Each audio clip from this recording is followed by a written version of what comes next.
Okay, welcome back to the channel. Today I thought I'd do a in-depth build on RC conversion. I've never really spent a lot of time really trying to focus on showing like all the steps of everything involved with doing a conversion. So today I'm going to show you the steps to convert a Brooder cat skid steer to a radio controlled conversion. Okay, so like I said earlier on, the whole point of the video today is going to be to spend some time to focus in on what's involved with just taking a plastic static toy like this. Got nothing on it at all, it's not even taken apart yet, and make this thing into a fully functional radio controlled skid steer. It'll have bucket curl, boom, raise up and down, go forwards and backwards and then turn. Before I set out to try and do any kind of build like this, I always have tried my best to make the thing look as untouched as possible. I think a lot of people actually try and do that.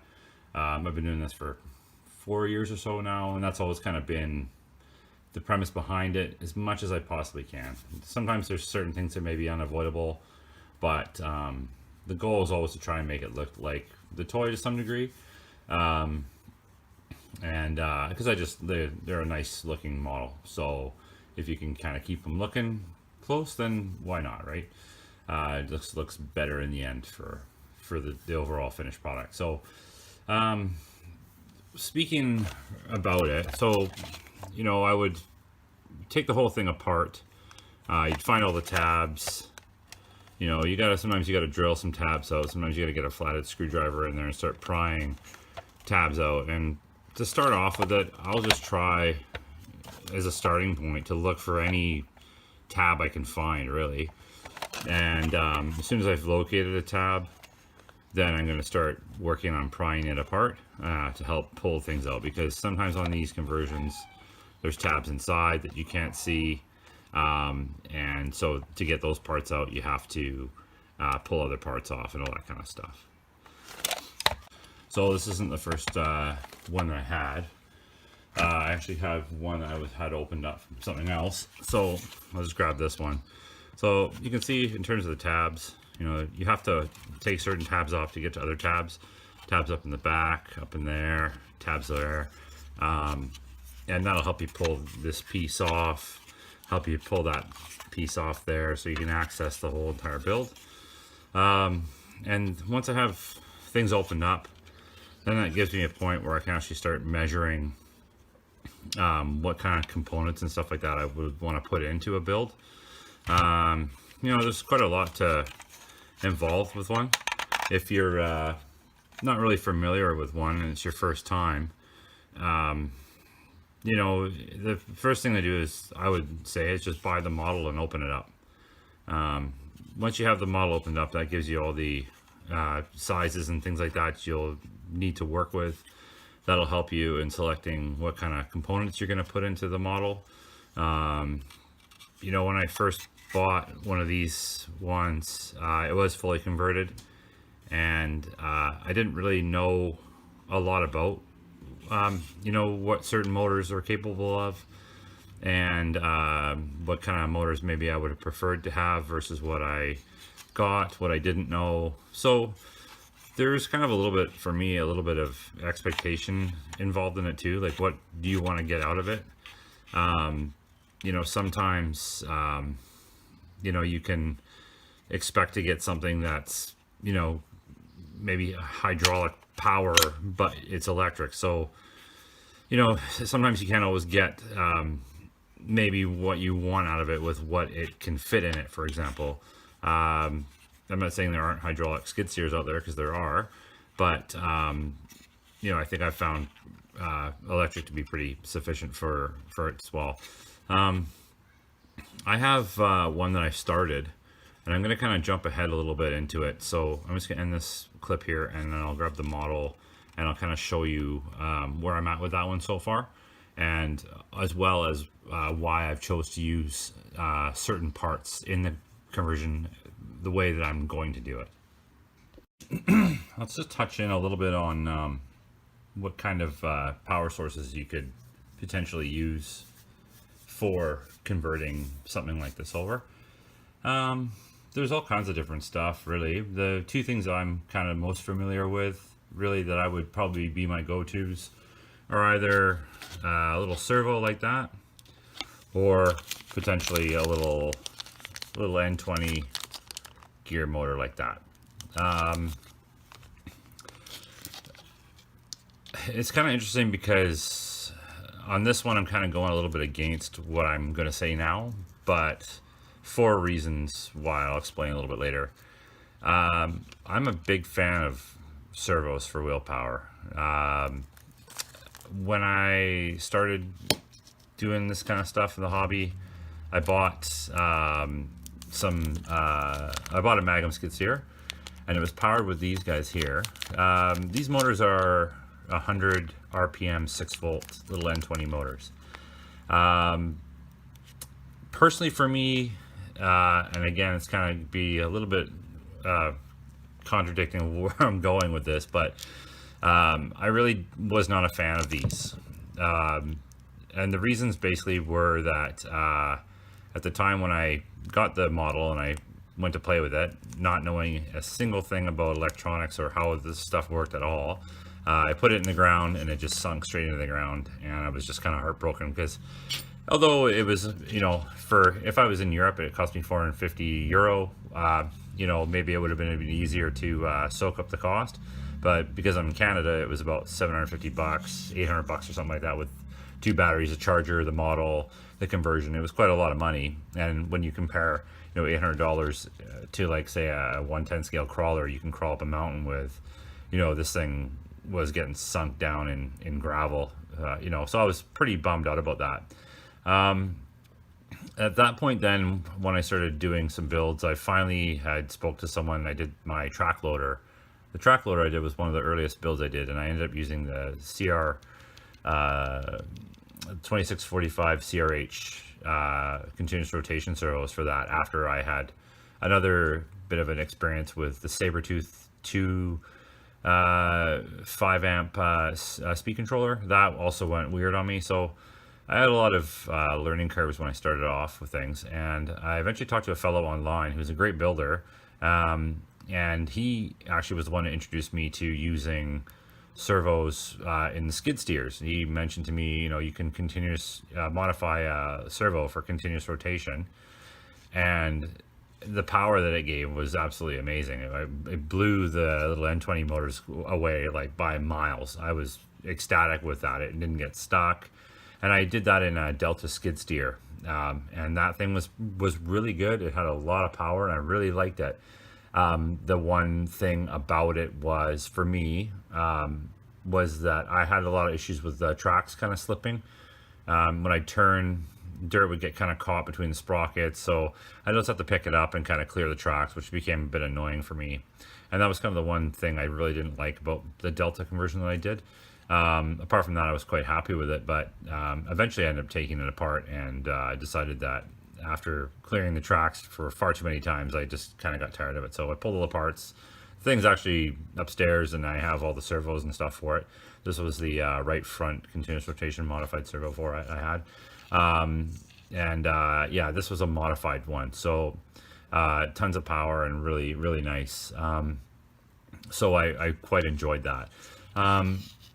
Having said that, though, funny enough, I decided to go with N20s for the build that I'm doing, and I'll show you right now. Actually, I'll show you in the second little shot here. Okay, so after praising servos a whole bunch of times there, I decided to go with N20 motors. I'll explain why. When I was doing this build, I was trying to come up with an idea in my head of all the parts I wanted to use for it, and what I thought I could do a bit better, what I would do differently. And even now I'm still kind of changing my mind on a little bit of stuff, but I had parts and pieces left over from the Magnum skid steer, and I had these wheels, and these are just machine wheels. They got a little screw on the side there. That's how they lock them onto the shaft of the motor, and then they have rubber tires and stuff. I really like these things. They were a really nice add-on to the Magnum. There's lots of things I liked about the Magnum. I really liked the wheels. I loved the lifting mechanism for the boom, and I liked the bucket curl. The one thing I didn't like at the time was just the wheel power on it. That really was frustrating for me. So I had gone through and decided with my other conversions I'd switch over to servos and blah blah blah blah blah. Well, I had these things sitting upstairs in a box for quite some time, and I really wanted to use them very badly. And I just decided, okay, well, that's what they look like on the back. So they're fitted to take an N20 motor. They're not fitted to take a servo or anything like that.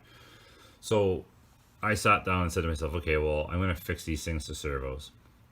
Well, a few things kind of came together that changed my mind a little bit on that. For starters, I have some MG85 servos upstairs, but they are knockoffs. They came in plastic bags. They're not. I highly doubt they're actually like authentic, like in the box I have right here. They did not come like that. They came in a bag, and the servo horns that they had on them were very small. Unfortunately, too small to really utilize the space I need on here to mount a servo horn. I was planning on making a 3D printed jig to go in here with the holes spaced out so I could properly make everything nice and centered and straight all through.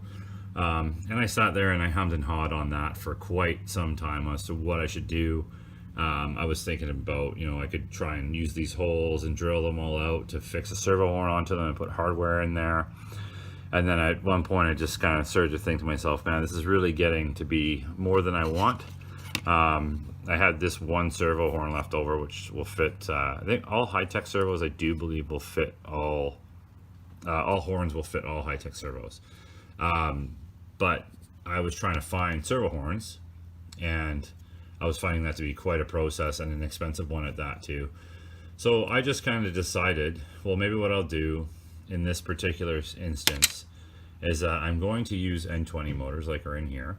I still had those pieces right there left over from the previous build, and I had these wheels, and I just decided, well, instead of using 100 RPM ones, I'm just going to use 60 RPM ones. That'll give me a bit more torque. It'll still be the N20s, but there's kind of differences now between when I started. Like, I know what to expect out of this thing now. I didn't know what to expect when I first got it, so I was a little bit heartbroken in a way when I found out that, hey, these things really don't have a lot of power to them. But now that I know what to expect out of it, I'm okay with that. And I've decided that it's just much easier to just use this as it is. I don't have to modify it. And I can just get putting everything in and get going with the build, get the wheels mounted. And that's basically what I'm going to focus on today anyways, is just taking the time to show, how I mounted the wheels and the steps included in that. So I'll just stop the video here and then I'll show it again in the next one. I'm just trying to keep my videos a little bit smaller in succession here. Okay, so in this whole process here, I started this actually last night.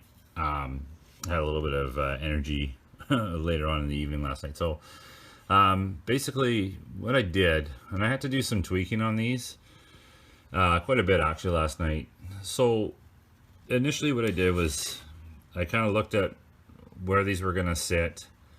I lined up a motor without this piece on, put it in flat against the bottom here, and then I put the wheel on to see, where exactly does that sit. And I did find, in fact, that yes, these do need to sit flush on the ground, which is perfect. So I ended up taking some pencil lines and drawing the square out. I did some center lines this way, some center lines that way as well. So I knew where everything was. And then basically you can see right there, there's the back side of the piece that they made. And then they've got some holes there and then some holes in there. Now those holes there are to mount this disc to the shaft of the face of the motor, and then these here are to mount this piece to the model. So last night as I was going through this thing, I found a couple things. For starters, I was actually missing all these, so I didn't have them anymore. I don't know where they went. And so I thought, okay, well, I'll worry about that later. And then I went to mount these because I actually did have these countersunk screws with me yesterday.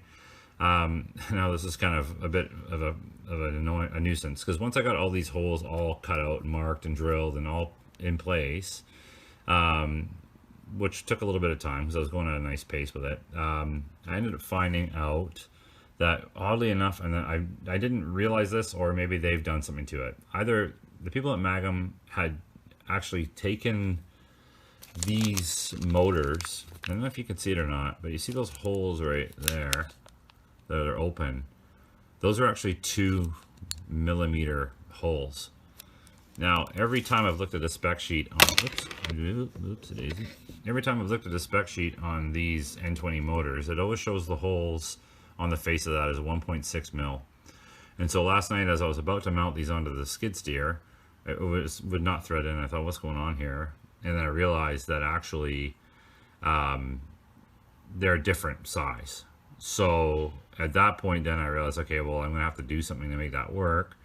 The countersunk screws I had weren't gonna work, and I did have a bag of 1.6 mil machine screws around. But then also too, another challenge became that they're pretty close to being flush, these ones that mount. The other ones are. So I had to drill these out so I could fit some 2mm machine screws in there, and I drilled those out down so the head would sit flush below that. So these would sit in there and be fine. And then I could mount that to the model, and I figured that out, and then I found out that the screws were different after the fact. So then what I ended up doing was I took the 1.6 mil screws I had, the machine screws, and they were all very long. So if I'm not going to take this apart, but if you look inside, depending on I think the gear ratio, sometimes gear on one side will sit close to the face of that gear motor, and then the other side might be a bit longer. So I actually ended up having to cut a bunch of these 1.6 mil screws, very short, to fit them in there. And then I was at one point I was like, okay, well, I got to try and make this head flush. So I drilled down here and realized that there was not as much material there as there was on there, and I almost drilled a hole right through it. So I had to stop and just thought, okay, well, I'm just going to try this out and see how it goes. So I ended up putting one screw in there, and when I put the wheel on, there's actually a little bit of a bump out here, and that actually saved my bacon in a way. It's kind of hard to line that up with you or not. There we go. So that was actually able to spin on there fine, which I was happy about. So I ended up putting them all in. 1.6 mil screws go in there to screw into the face of the gear motor, and then I put the 2 mil machine screws I had in there to fix those onto the sides. So basically I've done all these now. I like to label them so I got positive, negative, because they have to sit opposing each other. And I fitted all of them in, and I just purposely left this last one off just so I can kind of give you a quick rundown as to how that's going to go. So I'll leave that there, and then I'll actually try and shoot a video of me just mounting this last piece and just show you some stuff that's involved with that as well.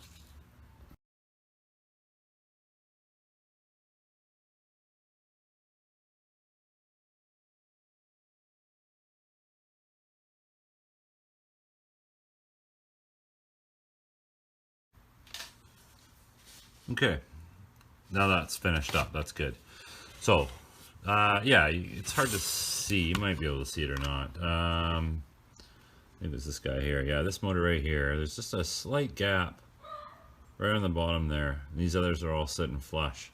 So I'm not sure exactly why, if they were all flush, why one of the wheels wasn't making contact with the ground. It was very slight, but now I've got all the wheels on the ground. It just must be an imperfection of some kind. I'm not sure. But that was definitely one thing I noticed about the skid steer was, I think it's just the way that the power distributes to the wheels. With that transmitter, if you would push the transmitter forward with these N20s, one wheel would be the last to fire up.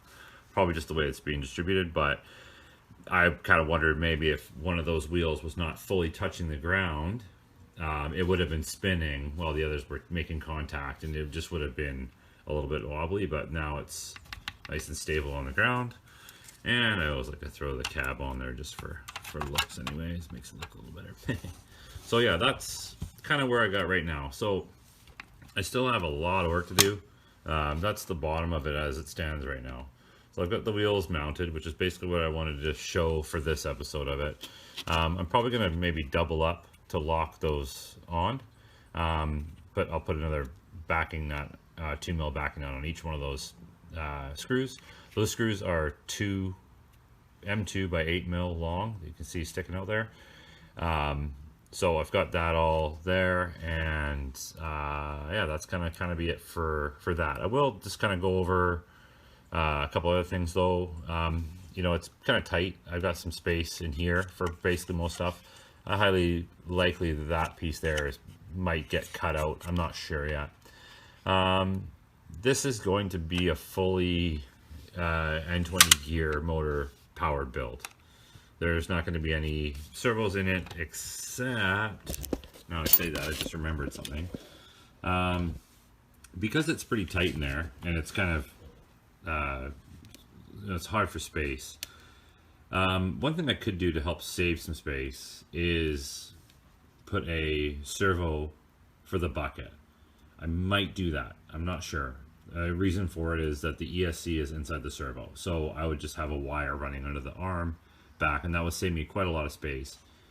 The only thing about the servo is I kind of get into the range of it. And when you have a boom really high as this is probably going to be, like, I'm really going to try and make it so I get the boom to kind of go, you know, like ideally something like that high would be great, is the plan. So when you have a servo on there, maybe a continuous rotation one, I'm not sure, but I might just go with a gear motor and then try and fit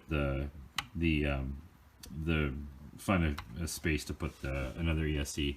This will have 1, 2, 3, 4. This should have 4 ESCs in it, and and I'll have to mix the wheels. So there'll be 2 ESCs for mixing the wheels, so it can go forwards, backwards, and then it can spin.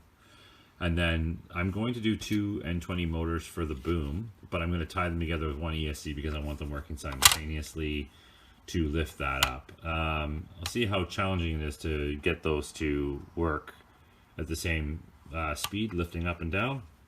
I have heard guys have troubles with trying to get that to line up so that the boom moves up nice and evenly. We'll see how it goes, but the plan is to turn, and I don't think I have them with me, I think they're upstairs, but I've got a ton of N20 M4 threaded gear motors that have the thread attached to them, and I can fit an N20 on its side in there.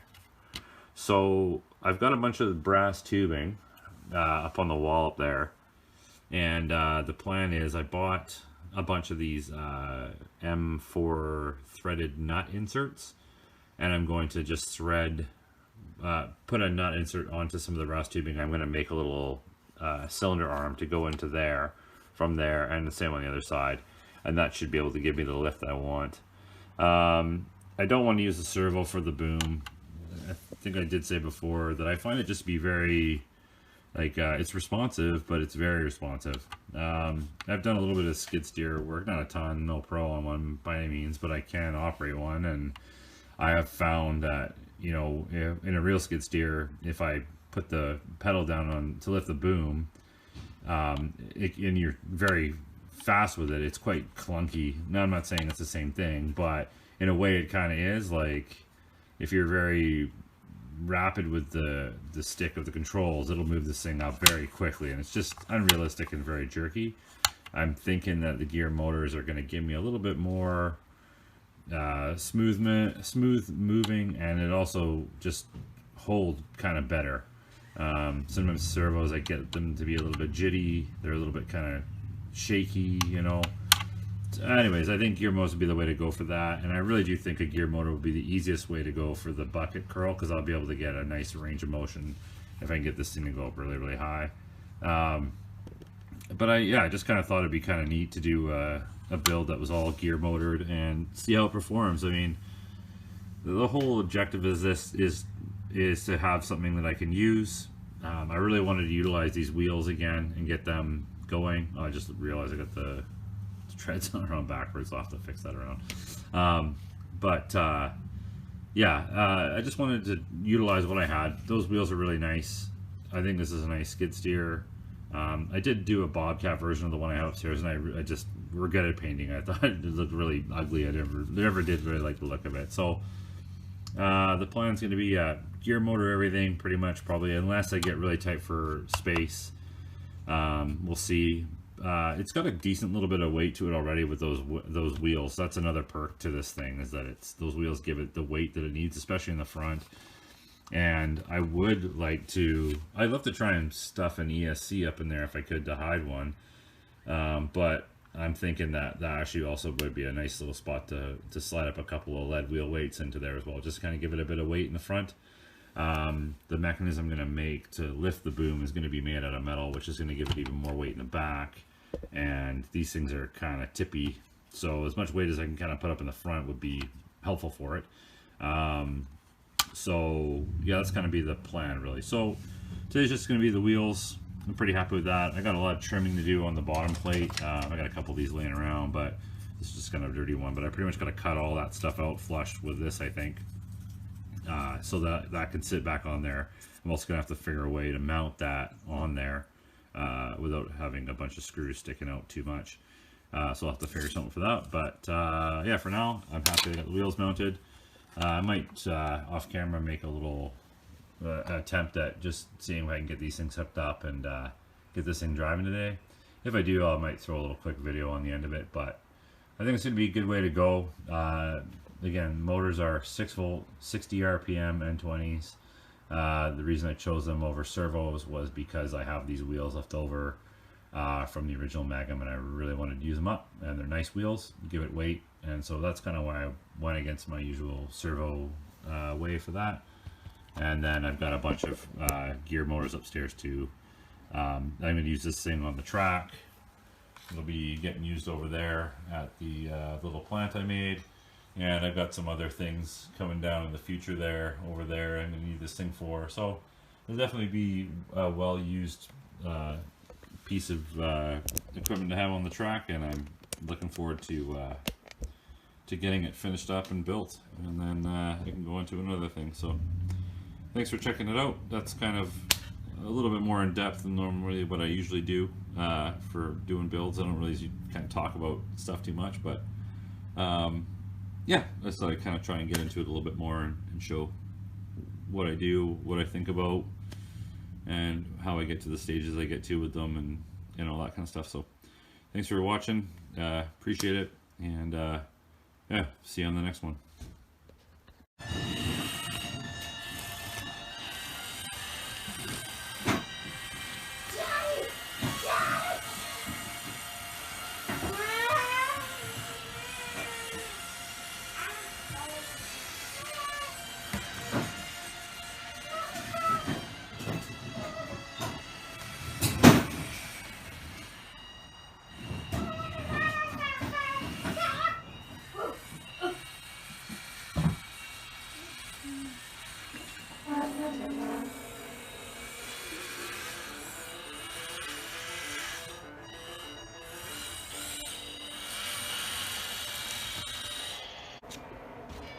Alright, I got it going. Just showed you going up the hill. The only thing is I got this backwards, so it's really confusing me as to which way I'm supposed to go. I gotta dial my mix in.